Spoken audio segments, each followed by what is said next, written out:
이번 강좌는 저번 강좌에 이어서 아래 한글에서 자주 사용하는 글자 모양 중에서 확장 탭과 테두리 및 배경 탭에 대해서 알아보겠습니다. 글자 모양을 설정하는 방법은 글자를 입력할 곳에 미리 글자 모양 속성을 설정할 수 있습니다. 다음과 같이 이곳에 글자를 입력한다고 하면 이곳을 클릭하고 글자 모양, 기본 탭에서 기준 크기를 12로 설정하고 글꼴을 함초롱 바탕 확장으로 설정하겠습니다. 클릭, 설정, 우리나라. 그러면 방금 전에 설정한 속성으로 글자를 입력할 수 있습니다. 또는 글자가 입력되어 있는 부분을 블록을 씌워 선택한 후에 속성을 설정할 수 있습니다. 이 문장을 드래그해서 블록을 씌우겠습니다. 글자 모양, 글자 크기를 15로 변경해 보겠습니다. 15. 글꼴을 휴먼 고딕을 선택하겠습니다. 클릭, 설정. 그러면 방금 전에 설정한 속성으로 글자들의 모양이 변경되었습니다. 이와 같이 글자 모양 속성을 설정하는 방법은 두 가지가 있습니다. 다음은 글자 모양 대화 상자를 여는 방법에 대해서 알아보겠습니다. 상단의 메뉴에서 서식 탭 옆에 삼각형 버튼을 클릭하면 글자 모양이 있습니다. 클릭.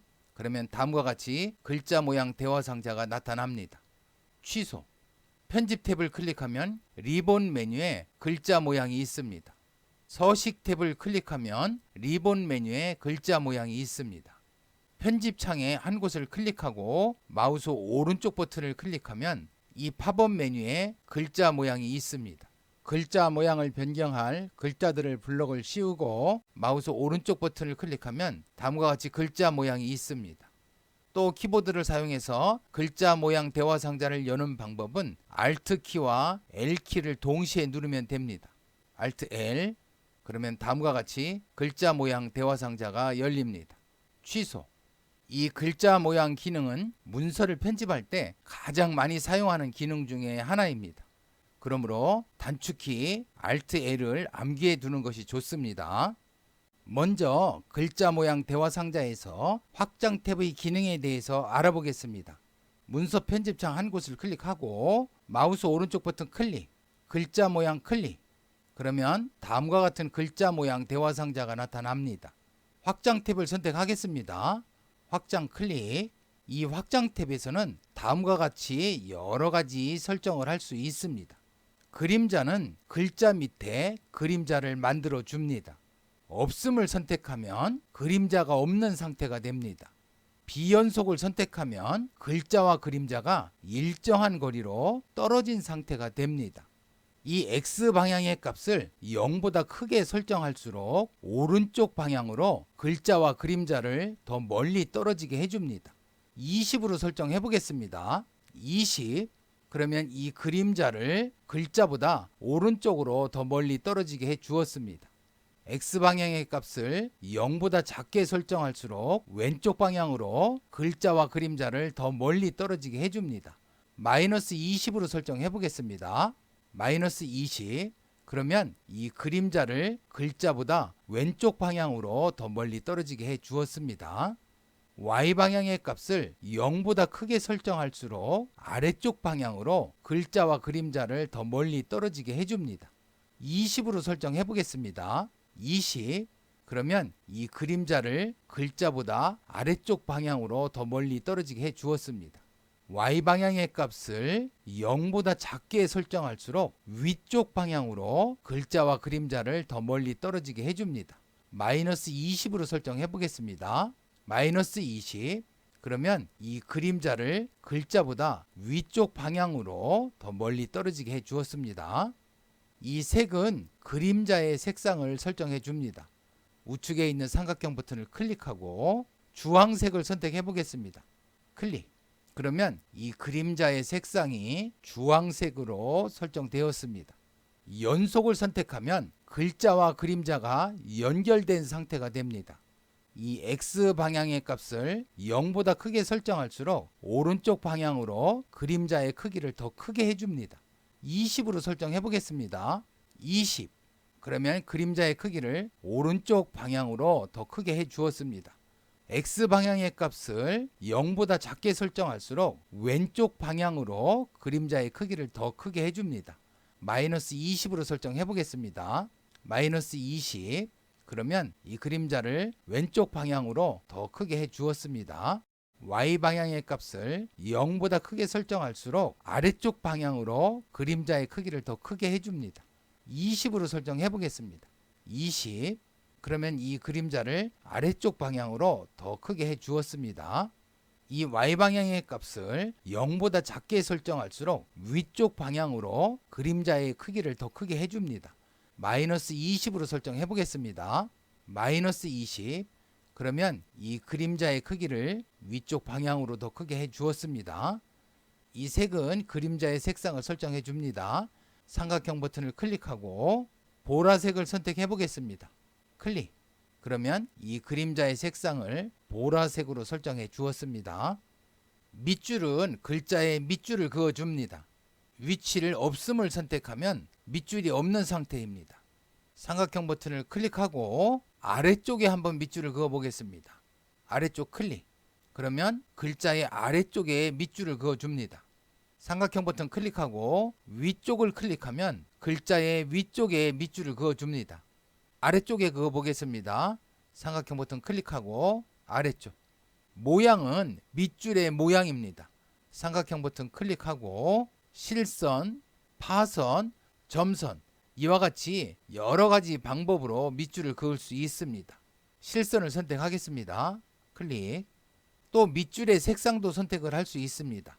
우측에 삼각형 버튼 클릭하고 검정색을 선택하겠습니다. 클릭. 그러면 다음과 같이 검정색 밑줄이 그어집니다. 취소선은 취소선을 그어줍니다. 다른 사람이 작성한 문서를 검토해 줄 때 많이 사용하죠. 모양은 취소선의 모양을 선택할 수 있습니다. 삼각형 버튼을 클릭하고 이중 실선을 한번 선택해 보겠습니다. 클릭. 색상도 변경을 할 수 있는데요. 삼각형 버튼 클릭하고 빨강색을 선택하겠습니다. 클릭. 그러면 다음과 같이 글자 중앙에 취소선을 그어줍니다. 기타 기능에 대해서 알아보겠습니다. 외곽선은 글자의 외곽선을 그려줍니다. 즉 테두리가 있는 글자를 만들어 줍니다. 우측에 삼각형 버튼 클릭하고 실선을 선택해 보겠습니다. 클릭. 그러면 다음과 같이 실선으로 글자의 외곽선을 그어줍니다. 외곽선을 취소하려면 삼각형 버튼 클릭하고 이 없음을 선택하면 됩니다. 클릭. 그러면 외곽선 설정을 취소해 주었습니다. 글꼴에 어울리는 빈칸은 지금 이곳에 보면 이 빈칸의 폭이 이 글자의 폭하고 똑같은데요. 이 글꼴에 어울리는 빈칸을 체크를 하면 이 빈칸의 폭이 이 글자의 폭의 2분의 1이 됩니다. 실제 한번 해보겠습니다. 글자 모양 대화상자 닫겠습니다. 우리나라를 블럭을 씌우고 글자 모양, 글꼴에 어울리는 빈칸을 클릭해서 체크하고 설정. 그러면 위에와 비교해보면 이 빈칸의 폭을 이 글자의 폭의 2분의 1로 해 주었습니다. 강조점은 이 글자 위에 강조점을 찍어줍니다. 우측에 삼각형 버튼을 클릭하면 이 아래쪽 동그라미는 글자입니다. 위에 동그라미는 강조점입니다. 이와 같이 강조점의 모양을 여러 가지로 설정할 수 있습니다. 많이 사용하는 거 첫 번째 방법으로 선택해 보겠습니다. 클릭. 그러면 글자 위에 다음과 같이 이렇게 강조점을 찍어줍니다. 커닝은 영문을 입력할 때 연속되는 두 글자 사이의 간격을 조절하는 기능입니다. 예를 들어 보면 AT 또는 WA 또는 AV 이러한 글자들은 글자와 글자 사이의 간격이 멀어져 보입니다. 그래서 글자와 글자 사이의 간격을 줄여주는 기능입니다. 커닝을 지원하는 글꼴에서 설정할 수 있습니다. 실제 한번 커닝 설정을 해보도록 하겠습니다. 글꼴 대화상자 닫겠습니다. 취소. 아래 다음 영역을 블럭을 씌워 선택합니다. 글자 모양 기본 탭을 클릭하시고 언어에서 이 글자를 영문을 선택합니다. 영문. 에어리얼 글꼴은 커닝 속성을 지원합니다. 글꼴을 에어리얼로 선택하겠습니다. 다음에 확장 탭을 클릭하시고 이곳을 클릭해서 체크하시고 설정. 커닝 설정을 하지 않았을 때 A와 T 사이의 간격과 커닝 설정을 했을 때 A와 T 사이 간격을 보면 커닝 설정을 했을 때 A와 T 사이 간격이 더 좁습니다. 다음은 테두리 및 배경 탭에 대해서 알아보겠습니다. 우리를 블록을 씌워 선택하겠습니다. 글자 모양 대화 상자가 나타나면 테두리 배경 탭을 클릭합니다. 클릭. 테두리는 글자 주변에 테두리를 그어줍니다. 이 테두리 종류는 선의 종류인데요. 삼각형 버튼을 클릭하고 실선을 선택해 보겠습니다. 클릭. 굵기를 선택합니다. 삼각형 버튼 클릭하고 0.4mm를 선택해 보겠습니다. 클릭. 선의 색상도 한번 선택해 보겠습니다. 삼각형 버튼 클릭하고 빨간색을 선택하겠습니다. 클릭. 이 미리 보기 창에서 이 왼쪽을 클릭하면 왼쪽 테두리 선을 그어줍니다. 다시 클릭하면 취소가 됩니다. 역시 오른쪽 테두리 선을 클릭하면 오른쪽 테두리 선을 그어주고 다시 클릭하면 취소합니다. 이 버튼은 아래쪽 테두리 선을 그을 때 사용하고 이 버튼은 위쪽 테두리 선을 그을 때 사용합니다. 이 사각형 버튼을 클릭하면 테두리 선을 모두 그어줍니다. 설정해 보겠습니다. 설정. 그러면 다음과 같이 테두리 선을 그어 주었습니다. 이제는 나라를 블록을 씌워 선택해 보겠습니다. 글자 모양 대화 상자가 나타나면 테두리 및 배경 탭을 클릭하시고 배경을 설정해 보겠습니다. 배경은 글자 뒤에 배경을 그려줍니다. 면색은 이 배경의 색상입니다. 삼각형 버튼을 클릭하고 노란색을 선택하겠습니다. 클릭. 그러면 이 배경을 노란색으로 칠해줍니다. 다음과 같이 노란색으로 칠해줍니다. 무늬색은 무늬를 먼저 설정하고 이 무늬를 하향 대각선을 선택해 보겠습니다. 클릭. 이 하향 대각선의 이 선 색상을 무늬색으로 설정할 수 있습니다. 삼각형 버튼 클릭하고 빨간색을 선택해 보겠습니다. 클릭. 그러면 이 무늬 색상을 빨간색으로 설정해 줍니다. 설정 버튼 클릭하겠습니다. 클릭. 블록 밖을 클릭. 그러면 배경색은 노란색으로, 무늬는 다음과 같은 하향 대각선으로 이 대각선의 색상은 빨간색으로 설정해 주었습니다. 이번 강좌에서는 글자 모양을 설정하는 방법 중에서 확장 탭의 기능과 테두리 및 배경 탭의 기능에 대해서 알아보았습니다. 다음 강좌에서는 문단 모양을 설정하는 방법 중에서 기본 탭의 기능에 대해서 알아보겠습니다.